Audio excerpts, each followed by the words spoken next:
Today's show brought to you in part by GoToMeeting. For a free 30-day trial, use code podcast at gotomeeting.com. You went to the vet and they said your pet broke what? Find out from Tales from the Road next.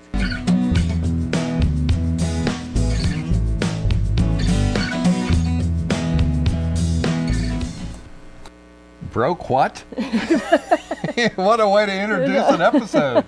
Broke what? No. Today we're going to talk about brachycephalic dogs. It's easy for you to say. That's right. Brachycephalic. What does that mean, and why would you bring it up? Why would I bring it up? Well, what it means, it's your cool doctor word of the day, but what it means is basically a shortened head. So brachy means shortened, head, and cephalic means head. So these are going to be dogs who have shortened head, which in your non-cool doctor word of the day terms means squished-faced dogs. So there we go. Oh, there would be one. There we could be one. Yeah. And he actually has a couple of things we're going to talk about in this episode. So we'll say hello to our little close-up star here. No, it's important because, you know, when we're traveling in RVs, a lot of our traveling pets are smaller breeds. They tend to do a little bit better on the road than some of the really big, large breed dogs. But so the majority of them are going to be small breeds, and a lot of them are going to fall into this category. So these are going to be Boston Terriers, bulldogs, whether they're big English bulldogs or little Frenchies like this little guy here, our pugs, Shih Tzus and Lhasas. There's our English bulldog. So all of these little guys are going to be our smush face guys. And it's important to remember how to travel with these kids because they have some special needs just in general, but particularly when you're traveling around.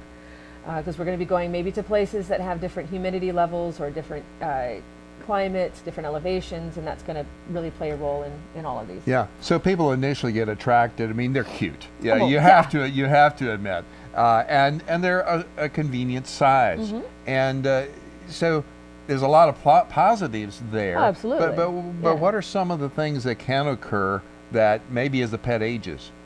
Well, a lot of the signs that we have in our brachycephalic dogs are actually anatomical. They're born that way.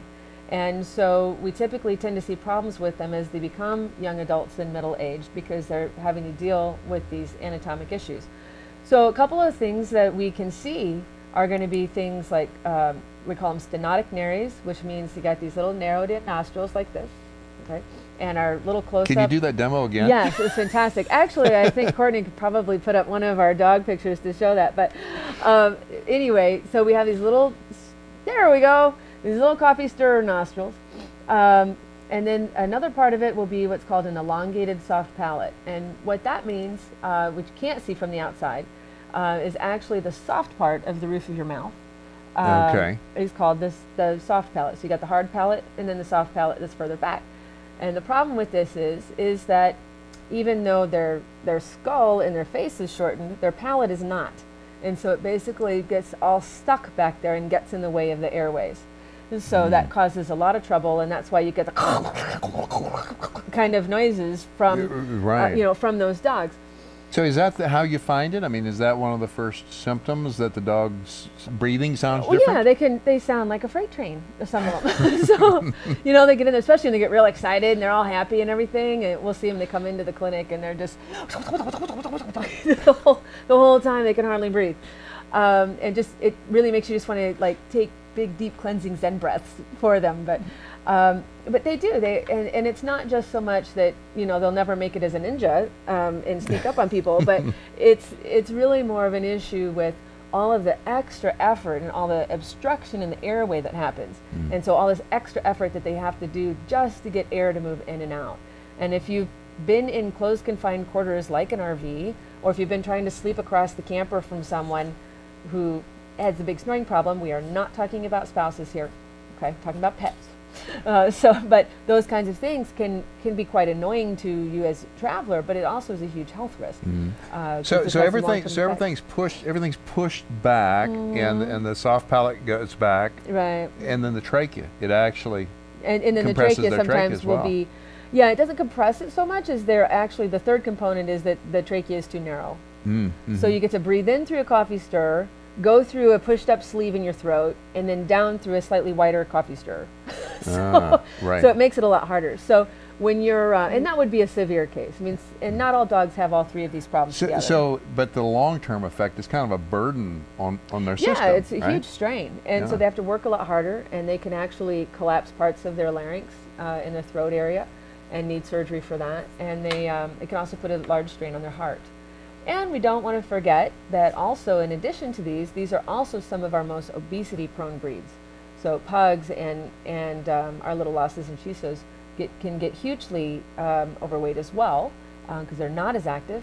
So then we throw all of that on top of a system that's not working well to breathe, and we just compound the issue. So we can get a lot of problems to deal with this. Now, the good news is we can help this.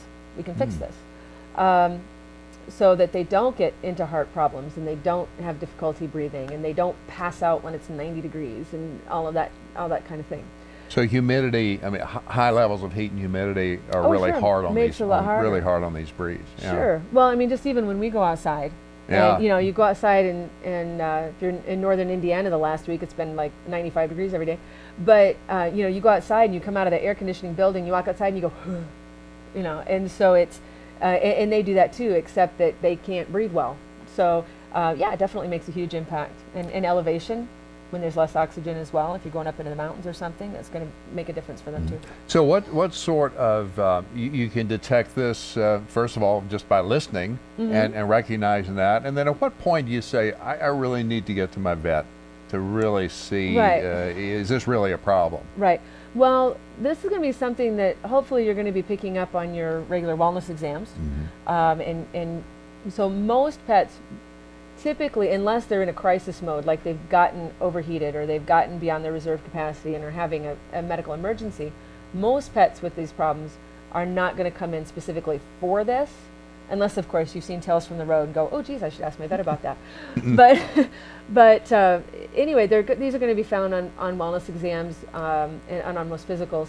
Sometimes we have to do some more imaging. We have to go down with scopes.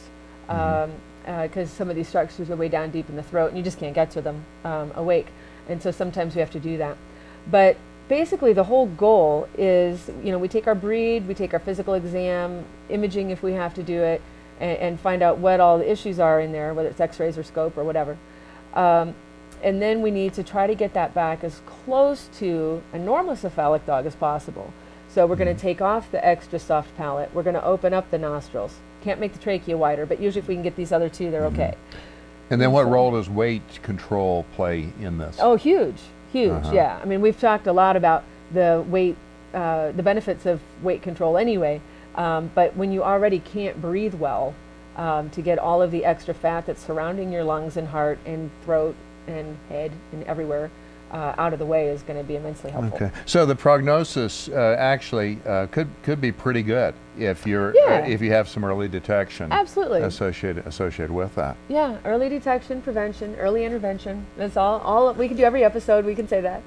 but yeah, as long as we catch them when they're young. Now we don't want to do these corrections when they're super puppies, because we'll find problems even in the pediatric exams. But we have to wait for them to grow into their face, because if we have to go and trim a soft palate, and then we trim it too far and they grow into their face and now it's too short, we have another set of problems. So most of these we'll do like around spaying and neutering times or as young adults, so they've grown into their head as much as they're going to, just about. And but yeah, if we can catch them early, we can get them back to as close to anatomically normal as possible. Very good prognosis.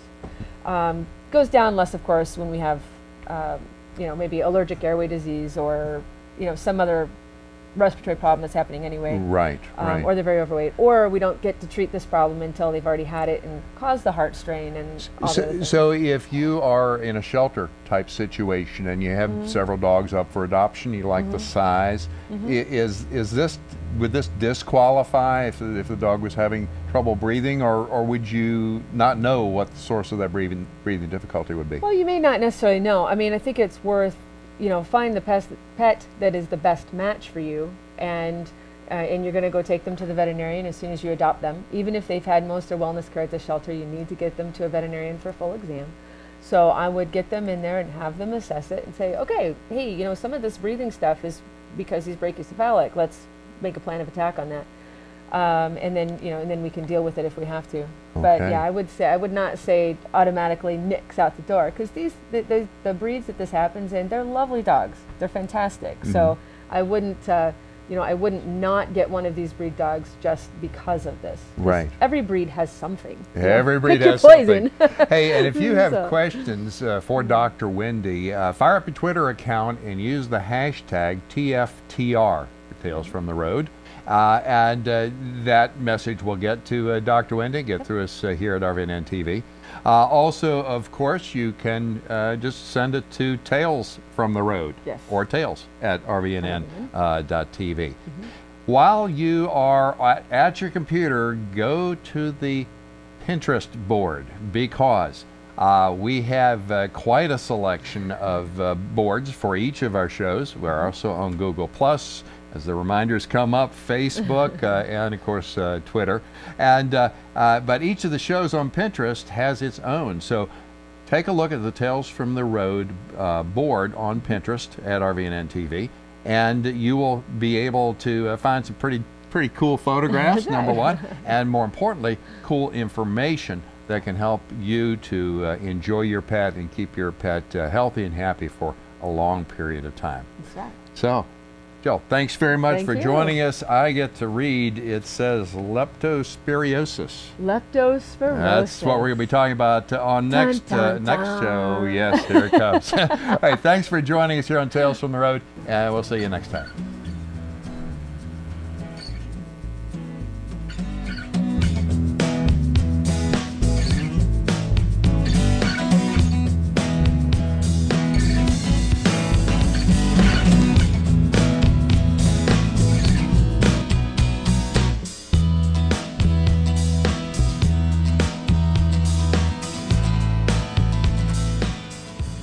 Hey, Gabe, want to go for a walk? Gabe?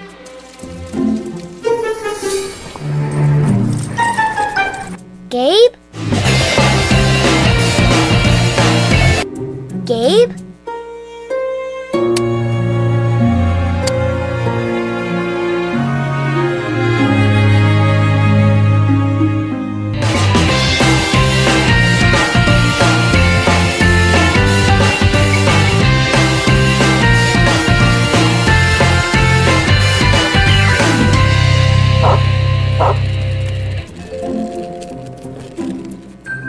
Hey, buddy, you lost?